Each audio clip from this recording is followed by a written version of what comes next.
ಪಿತನ ಸುತನ ಮತ್ತು ಪವಿತ್ರಾತ್ಮರ ನಾಮದಲ್ಲಿ ಆಮೇನ್.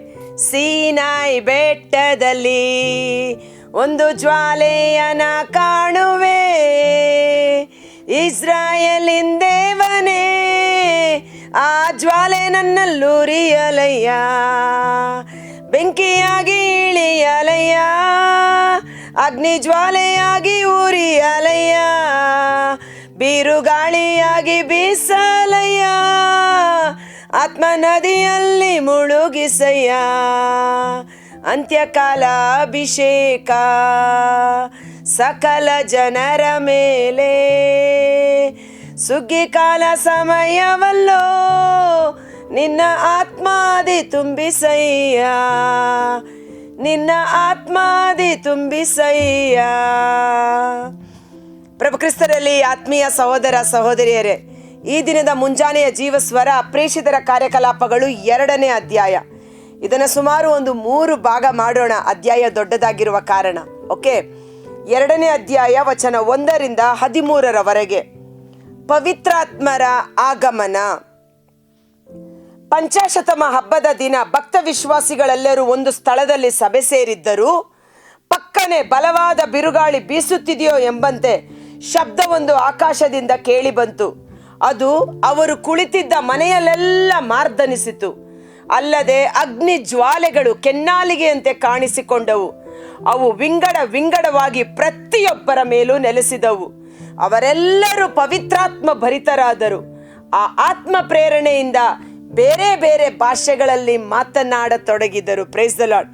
ಇದು ಒಂದು ದೊಡ್ಡ ಸಬ್ಜೆಕ್ಟ್. ಆದರೆ ಈಗ ಪವಿತ್ರಾತ್ಮರು ಎಷ್ಟು ಹೇಳುತ್ತಾರೋ, ಅಷ್ಟು ಪ್ರಕಟಪಡಿಸುತ್ತಾರೋ ಅಷ್ಟನ್ನು ಧ್ಯಾನಿಸೋಣ. ಇಲ್ಲಿ ನಾವು ನೋಡುವಂಥದ್ದು ಏನೆಂದರೆ ಪವಿತ್ರಾತ್ಮರ ಆಗಮನ. ಇದುವರೆಗೂ ಪವಿತ್ರಾತ್ಮರ ಬಗ್ಗೆ ಶಿಷ್ಯರಿಗೆ ಏನೂ ಅರಿವಿರಲಿಲ್ಲ. ಯಾವ ರೀತಿ ಬರುತ್ತಾರೆ, ಹೇಗೆ ಇರುತ್ತಾರೆ ಎಂಬುದಾಗಿಯೂ ಸಹ. ಆದ ಕಾರಣ ಅವರು ದಾಹದಿಂದ ಕಾದು ಕುಳಿತಿದ್ದರು. ಯೇಸುವಿನ ಆಗಮನದ ಸಮಯದಲ್ಲಿ ಪ್ರವಾದಿ ಯೆಶಾಯನ ಮೂಲಕ ದೇವರು ಮುಂಚಿತವಾಗಿ ಪ್ರವಾದನೆ ನುಡಿದಿದ್ದರು. ಈಗೋ ಕನ್ನಿಕೆಯೊಬ್ಬಳು ಗರ್ಭ ತಳೆದು ಮಗುವನ್ನು ಪ್ರಸವಿಸೋಳು, ಇಮ್ಯಾನ್ಯುವೇಲ್, ದೇವರು ನಮ್ಮೊಡನೆ ಇದ್ದಾರೆ ಎಂದು. ಜ್ಞಾನಿಗಳು ಸಕಲ ವಿಧವಾದ ಜ್ಞಾನಶಾಸ್ತ್ರವನ್ನು ಓದಿ ಕಂಡುಹಿಡಿದರು. ದೇವದೂತರಿಗೆ ಕುರುಬರು ಬಂದು ಯೇಸುವಿನ ಜನನದ ಕುರಿತು ಹೇಳಿದರು. ಆದರೂ ಪ್ರಭು ಯೇಸುವೇ ಏಕೈಕ ರಕ್ಷಕ, ಲೋಕೋದ್ಧಾರಕ, ದೇವರ ಪುತ್ರ ಎಂದು ಸ್ನಾನಿಕ ಯೋಹಾನ ಸ್ನಾನ ದೀಕ್ಷೆಯ ಸಮಯದಲ್ಲಿ ಪ್ರಕಟಪಡಿಸಿದ ಅಲ್ವಾ. ಯೇಸುವಿನ ಬಹಿರಂಗವಾದ ಆಗಮನ ಜನರಿಗೆ ನಾನಾ ವಿಧದಲ್ಲಿ ತೋರ್ಪಡಿಸಿದರು. ಎಲ್ಲರೂ ಕನ್ನಿಕೆಯಲ್ಲಿ ತಾನೇ ಮಗು ಹುಟ್ಟೋದು ಅಂತ ನೋಡ್ತಾ ಇದ್ರು.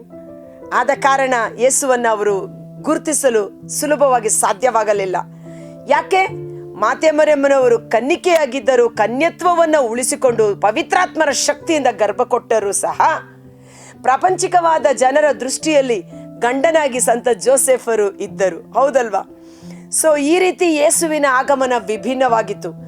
ಆದರೆ ಪವಿತ್ರಾತ್ಮರ ಆಗಮನ ಅಟ್ ಎ ಟೈಮ್ ಇಡೀ ವಿಶ್ವದಾದ್ಯಂತ ಅದು ಗೋಚರಿಸಲ್ಪಡುವಂತೆ ಕಂಡು ಬಂತು.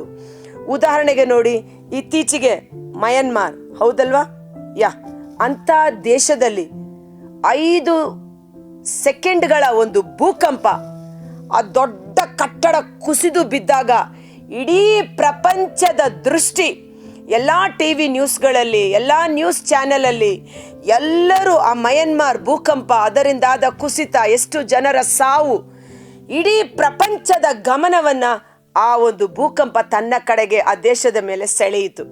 ಹೌದಲ್ವಾ? ಅದೇ ರೀತಿಯಲ್ಲಿ ಪವಿತ್ರಾತ್ಮರ ಆಗಮನ ಎಲ್ಲ ದೇಶದ ಜನರು, ಇಡೀ ಪ್ರಪಂಚದ ಜನರು, ಮುಂದಿನ ಅಧ್ಯಾಯದಲ್ಲಿ ನಾವು ನೋಡ್ತೀವಿ. ಹೌದಲ್ವಾ? ನಾನಾ ದೇಶಗಳಿಂದ ಕೂಡಿ ಬಂದ ಎಲ್ಲ ಜನರು ಜೆರುಸಲೇಮಿನ ಮಹಾ ದೇವಾಲಯಕ್ಕೆ ಸೇರಿ ಬಂದಿದ್ದರು.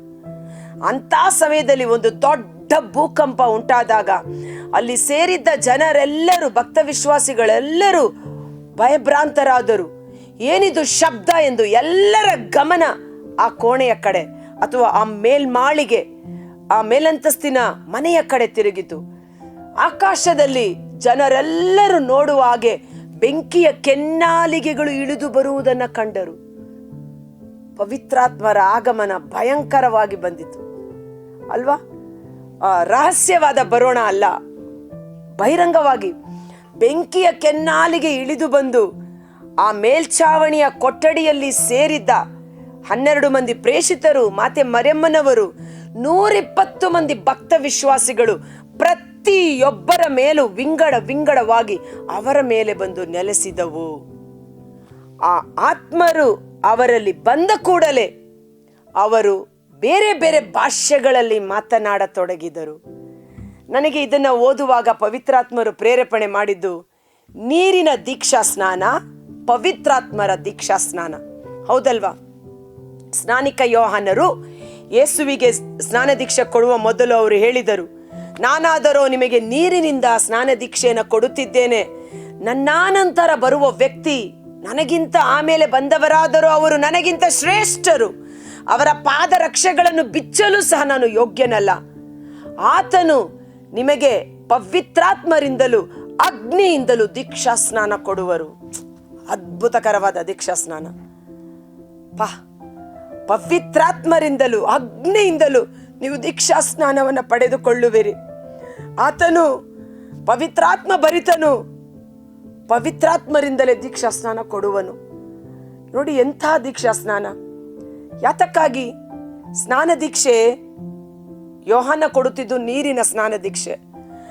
ಸುಂಕ ವಸೂಲಿಗಾರರು, ಫರಿಸಾಯರು, ಜನರೆಲ್ಲರೂ ಯೋಹಾನನ ಬಳಿ ಬರುವಾಗ ಅವರನ್ನು ನೀರಿನಲ್ಲಿ ಮುಳುಗಿಸಿ ಮೇಲಕ್ಕೆ ಎದ್ದೇಳುವಾಗ ಅವರು ಅರಿಕೆ ಮಾಡುತ್ತಿದ್ದರು, ನನ್ನ ಪಾಪಗಳನ್ನೆಲ್ಲ ಒಪ್ಪಿಕೊಳ್ಳುತ್ತೇನೆ, ನಾನು ಪಾಪದ ಪಾಲಿಗೆ ಸಾಯುತ್ತೇನೆ, ಇನ್ನು ಮೇಲೆ ದೇವರಿಗಾಗಿ ಒಳ್ಳೆಯ ಜೀವನವನ್ನು ಜೀವಿಸುತ್ತೇನೆ ಎಂದು ನೀರಿನಿಂದ ಹೊರಗಡೆ ಬರ್ತಾ ಇದ್ರು.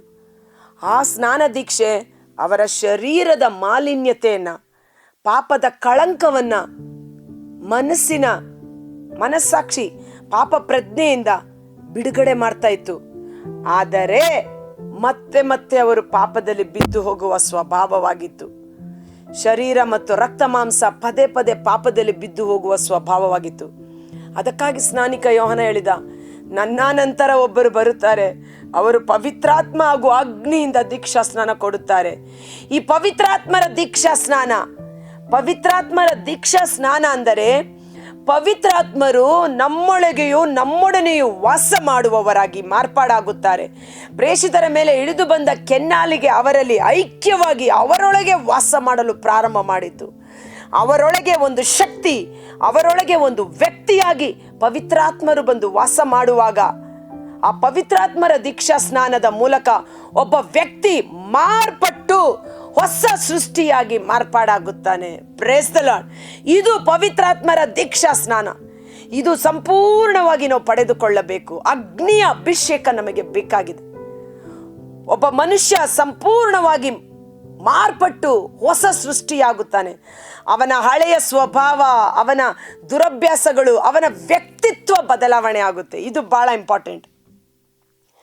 ನೀರು ಶರೀರದ ಮಲಿನತೆಯನ್ನು ಹೋಗಲಾಡಿಸಬಲ್ಲದು, ಆದರೆ ಪವಿತ್ರಾತ್ಮರು ನಮ್ಮ ವ್ಯಕ್ತಿತ್ವವನ್ನೇ ಬದಲಾವಣೆ ಮಾಡುವವರಾಗಿದ್ದಾರೆ.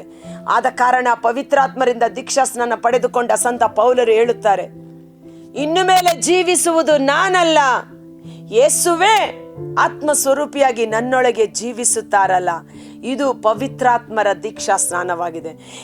ಯಾವ ವ್ಯಕ್ತಿ ಪವಿತ್ರಾತ್ಮರಿಂದ ದೀಕ್ಷಾ ಸ್ನಾನ, ಅಗ್ನಿಯ ಒಂದು ಅಭಿಷೇಕವನ್ನು ಪಡೆದುಕೊಂಡಿರುತ್ತಾನೋ ಅವನು ಹೊಸ ಸೃಷ್ಟಿಯಾಗಿ ಮಾರ್ಪಾಡಾಗುತ್ತಾನೆ. ಹಳೆಯದಿದೋ ನಾಶವಾಯಿತು, ಹೊಸದಿದೋ ಜನ್ಮ ತಳೆದಿದೆ. ಇದೆಲ್ಲವೂ ದೇವರ ಆತ್ಮರ ಕೆಲಸವಾಗಿದೆ. ಈ ದಿನಗಳಲ್ಲಿ ದಯವಿಟ್ಟು ಹೆಚ್ಚು ಪವಿತ್ರಾತ್ಮರಿಗಾಗಿ ಪ್ರಾರ್ಥಿಸಿ, ಪವಿತ್ರಾತ್ಮರ ಅಗ್ನಿಯ ಅಭಿಷೇಕಕ್ಕಾಗಿ ಪ್ರಾರ್ಥಿಸಿ. ನೀವು ಈಗಾಗಲೇ ಅಭಿಷೇಕಿಸಲ್ಪಟ್ಟಿದ್ದರೆ ಅಭಿಷೇಕ ಸಾಲದು ಪ್ರಿಯ ಸಹೋದರ ಸಹೋದರಿಯರೇ. ಅಭಿಷೇಕ ನವೀಕರಿಸಲ್ಪಡಬೇಕು, ಅಭಿಷೇಕದ ಹಂತಗಳು ಹೆಚ್ಚಾಗಬೇಕು. ಪ್ರೇಷಿತರಲ್ಲಿ ಕೆನ್ನಾಲಿಗೆ ರೂಪದಲ್ಲಿ ಬಂದಾಗ ಆದ ಕಾರ್ಯ ಏನು? ಅವರು ಬೇರೆ ಭಾಷೆಗಳಲ್ಲಿ ಮಾತನಾಡತೊಡಗಿದರು.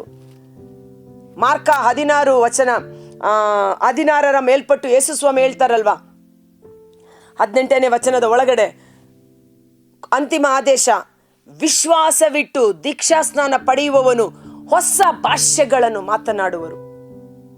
ಇದುವರೆಗೂ ಅಶುದ್ಧವಾದ ಮಾತುಗಳು, ಸಿನಿಮಾ ಹಾಡುಗಳು, ಜೊಳ್ಳು ಮಾತುಗಳನ್ನು ಆಡುತ್ತಿದ್ದ ಆ ನಾಲಿಗೆ ದೇವರ ಮಹತ್ ಕಾರ್ಯಗಳನ್ನು ಸಾರುವ ನಾಲಿಗೆಯಾಗಿ ಸ್ತುತಿ ಮಾಡುವ ನಾಲಿಗೆಯಾಗಿ, ಪ್ರಾರ್ಥನೆ ಮಾಡುವ ನಾಲಿಗೆಯಾಗಿ, ಅನ್ಯ ಭಾಷಾ ವರಗಳಲ್ಲಿ ಅವರು ಮಾತನಾಡತೊಡಗಿದ್ದರು. ಮುಂದಿನ ವಚನದಲ್ಲಿ ನಾವು ನೋಡುತ್ತೇವೆ, ಆ ವಾಕ್ಯ ನೀವು ಓದ್ಕೊಳ್ಳಿ, ಓಕೆ, ದೊಡ್ಡದಾಗಿದೆ ಅಲ್ವಾ. ಮೆಸೊಪೊಟೇಮಿಯಾ, ಎಲಾಮಿನವರು, ಮೀಡಿಯಾ, ಪಾರ್ತಿಯಾ, ಫ್ರಿಜಿಯಾ, ಈಜಿಪ್ಟ್ ಎಲ್ಲರೂ ಬಂದು ನೋಡ್ತಾ ಇದ್ದಾರೆ. ಇದೇನಿದು? ಇವರು ಮಾತನಾಡುತ್ತಿದ್ದುದನ್ನು ತಮ್ಮ ತಮ್ಮ ಭಾಷೆಗಳಲ್ಲಿ ಕೇಳಿದ ಜನ ದಿಗ್ಭ್ರಮೆಗೊಂಡರು. ಇವರೆಲ್ಲರೂ ಗಲಿಲೆಯದವರು, ಇವರಿಗೆ ಬೇರೆ ಭಾಷೆ ಹೇಗೆ ಗೊತ್ತಾಗುತ್ತೆ? ಈಗ ನಾವು ಕರ್ನಾಟಕದವರು ಅಲ್ವಾ, ಕನ್ನಡ ಭಾಷೆ, ಬೇರೆ ಭಾಷೆ ಹೇಗೆ ಗೊತ್ತಾಗಲು ಸಾಧ್ಯ? ಇಂದಿಗೂ ಪವಿತ್ರಾತ್ಮರು ಹೊಸ ಭಾಷೆಗಳಲ್ಲಿ ತನ್ನ ಜನರಲ್ಲಿ ಕಾರ್ಯ ಮಾಡುತ್ತಾರೆ ಎಂಬುದು 100% ಸತ್ಯ. ಇದಕ್ಕೆ ಒಂದು ಉದಾಹರಣೆ, ಸಾಕ್ಷಿಯಾಗಿ ನಾನೇ ನಿಮ್ಮ ಮುಂದೆ ನಿಂತಿದ್ದೇನೆ. ನಮ್ಮ RRC ಧ್ಯಾನ ಕೇಂದ್ರದಿಂದ ನಾವು ಮೀಡಿಯಾ ಮಿನಿಸ್ಟ್ರಿಯಲ್ಲಿ ಬೈಬಲ್ ಸ್ಟಡಿ ಎಂದು ಕಳಿಸ್ತಿದ್ದೇವೆ. RRC ಧ್ಯಾನ ಕೇಂದ್ರದ ಅಸಿಸ್ಟೆಂಟ್ ಗುರುಗಳಾದ ಫಾದರ್ ಜೋಸ್ ಅವರು ಮಲಯಾಳಮಲ್ಲಿ ಹೇಳುವಾಗ ಅದನ್ನು ಕನ್ನಡದಲ್ಲಿ ನಾನು ಟ್ರಾನ್ಸ್ಲೇಟ್ ಮಾಡಿ ಹೇಳ್ತೇನೆ. ನನಗೆ ಮಲಯಾಳಂ ಓದಲು ಬರೋದಿಲ್ಲ, ಮಲಯಾಳಂ ಬರೆಯೋದಕ್ಕೆ ಬರೋದಿಲ್ಲ, ಯಾಕೆ ಮಲಯಾಳಂ ಮಾತಾಡೋದಕ್ಕೂ ಬರೋದಿಲ್ಲ. ಆದರೆ ಪ್ರಾರ್ಥನೆ ದೇವರ ವಾಕ್ಯ ಎಂದು ನಾನು ಬಲಿಪೀಠದ ಮೇಲೆ ನಿಲ್ಲುವಾಗ ಪರಿಶುದ್ಧಾತ್ಮರ ಶಕ್ತಿಯಿಂದ ಪ್ರೇರೇಪಿಸಲ್ಪಟ್ಟು ಗುರುಗಳು ಹೇಳುವ ಎಲ್ಲಾ ಮಾತುಗಳನ್ನ ಕನ್ನಡದಲ್ಲಿ ಅದನ್ನ ಟ್ರಾನ್ಸ್ಲೇಟ್ ಮಾಡ್ತೇನೆ. ಆ ಪೀಠ ಬಿಟ್ಟು ಕೆಳಗಡೆ ಇಳಿದ ಮೇಲೆ ನನಗೆ ಮಲಯಾಳಮಲ್ಲಿ ಮಾತನಾಡಿದ್ರೆ ಆನ್ಸರ್ ಮಾಡಕ್ಕೂ ಬರಲ್ಲ, ಅರ್ಥನೂ ಆಗೋದಿಲ್ಲ. ಇಂದಿಗೂ ನಮ್ಮ ಮಧ್ಯದಲ್ಲಿ ಪವಿತ್ರಾತ್ಮರ ಭಾಷಾ ವರ ಕಾರ್ಯ ಮಾಡ್ತಾ ಇದೆ. ಚಪ್ಪಾಳೆ ತಟ್ಟಿ ದೇವರಿಗೆ ಮಹಿಮೆ ಪಡಿಸಿ. ಅಂದು ನಡೆದ ಘಟನೆ, ನೋ, ಅದಕ್ಕೆ ನಾನು ಟೈಟಲ್ ಕೊಡ್ತಾ ಇರೋದು ಪವಿತ್ರಾತ್ಮರ ಕಾರ್ಯಕಲಾಪಗಳು. ಅದು ನಿಂತು ಹೋಗಲಿಲ್ಲ, ಅದು ಲೋಕಾಂತ್ಯದವರೆಗೂ ಮುನ್ನಡೆಸಲ್ಪಡುತ್ತದೆ. ಇವತ್ತು ನನಗೆ ಮಲಯಾಳಂ ಒಂದು ಭಾಷಾ ವರ, ಅದು ನನಗೆ ಹೊಸ ಭಾಷೆ, ಅದು ಪವಿತ್ರಾತ್ಮರ ಕೃಪೆಯಿಂದ ಮಾತನಾಡುವಂಥ ಭಾಷೆಯಾಗಿ ಮಾರ್ಪಾಡಾಗಿದೆ. ಒಂದು ಕ್ಷಣಕಾಲ ನಾವು ಕಣ್ಣುಗಳನ್ನು ಮುಚ್ಚೋಣ. ಕರ್ತರಾದ ಯೇಸುವೆ, ಈ ಸಮಯದಲ್ಲಿ ಈ ಜೀವಸ್ವರವನ್ನು ಆಲಿಸಿದ ಪ್ರತಿಯೊಬ್ಬ ಸಹೋದರ ಸಹೋದರಿಯರ ಮೇಲೆ ಯಾರೆಲ್ಲ ಬೇರೆ ಬೇರೆ ಭಾಷೆಗಳಲ್ಲಿ ಮಾತನಾಡುವ ಅಭಿಷೇಕ ನನಗೆ ಬೇಕು, ನಾನು ದೇವರ ರಾಜ್ಯಕ್ಕಾಗಿ ದುಡಿಯಬೇಕು, ಪರಿಶುದ್ಧಾತ್ಮರೇ, ನಿಮ್ಮ ಅಗ್ನಿಯ ಅಭಿಷೇಕ ನನ್ನ ಮೇಲೆ ಇಳಿದು ಬರಲಿ. ಪ್ರೇಷಿತರ ಮೇಲೆ ಬೆಂಕಿಯ ಕೆನ್ನಾಲಿಗೆ ಇಳಿದು ಬಂದಾಗ ಅವರು ಸಂಪೂರ್ಣವಾಗಿ ಹೊಸ ಮನುಷ್ಯರಾದರು. ಮುಂದಿನ ಅಧ್ಯಾಯಗಳಲ್ಲಿ ನಾವು ನೋಡುತ್ತೇವೆ ಅವರ ಭಯಭೀತಿ, ಅವರ ಮರಣಕರವಾದ ದುಃಖ, ಸಾಮಾನ್ಯ ಮೀನು ಹಿಡಿಯುವ ಬೆಸ್ತರು ಅದ್ಭುತಕರವಾಗಿ ದೈವರ ಜ್ಞಾನದಿಂದ ತುಂಬಿಸಲ್ಪಟ್ಟು ಮಾತನಾಡತೊಡಗಿದರು. ಯೇಸುವಿನ ಮರಣಕ್ಕೆ ಸಾಕ್ಷಿಯಾಗದೆ ಓಡಿ ಹೋಗಿದ್ದ ಪ್ರೇಷಿತರು ಯೇಸುವಿನ ಪುನರುತ್ಥಾನಕ್ಕೆ ಶಕ್ತಿಯುತ ಸಾಕ್ಷಿಗಳಾಗಿ ಅವರನ್ನು ಮಾರ್ಪಡಿಸಿದ ಪವಿತ್ರಾತ್ಮರು ನಮ್ಮೊಬ್ಬೊಬ್ಬರ ಶರೀರದಲ್ಲಿ ಈ ಮುಂಜಾನೆ ವೇಳೆ ಮತ್ತೊಮ್ಮೆ ಆ ಪಂಚಾಶತಮದ ಅಭಿಷೇಕ, ಬೆಂಕಿಯ ಕೆನ್ನಾಲಿಗೆ ಅಭಿಷೇಕ ನಮ್ಮ ಮೇಲೆ ಇಳಿದು ಬರಲಿ. ಆ ಪವಿತ್ರಾತ್ಮರ ದೀಕ್ಷಾ ಸ್ನಾನದಲ್ಲಿ ನಾವು ತೋಯಿಸಿ ಮುಳುಗಿಸಿ ಎಬ್ಬಿಸಲ್ಪಡುವಂತೆ ಪವಿತ್ರಾತ್ಮರ ಅಗ್ನಿಯ ಅಭಿಷೇಕ ನಮ್ಮ ಮೇಲೂ, ನಮ್ಮ ಕುಟುಂಬದ ಮೇಲೂ, ನಮ್ಮ ಸಂತತಿ ಸಂತಾನದ ಮೇಲೂ ಕಾರ್ಯ ಮಾಡುವಂತೆ ಈ ವಿಡಿಯೋ ಲಿಂಕನ್ನು ಯಾರೆಲ್ಲ ನೋಡುತ್ತಿದ್ದಾರೋ, ಇನ್ನು ಮುಂಬರುವ ಪೀಳಿಗೆಯವರು ನೋಡಿದರೂ ಸಹ ಅವರ ಮೇಲೂ ಅದು ಜೀವಂತವಾಗಿ ಅಭಿಷೇಕ ಕಾರ್ಯ ಮಾಡುವಂತೆ ಯೇಸುವಿನ ಅದ್ಭುತಕರವಾದ ನಾಮದಲ್ಲಿ ಪ್ರಾರ್ಥಿಸಿ ಬೇಡಿ ಹೊಂದಿಕೊಳ್ಳುತ್ತೇವೆ. ಆಮೆನ್.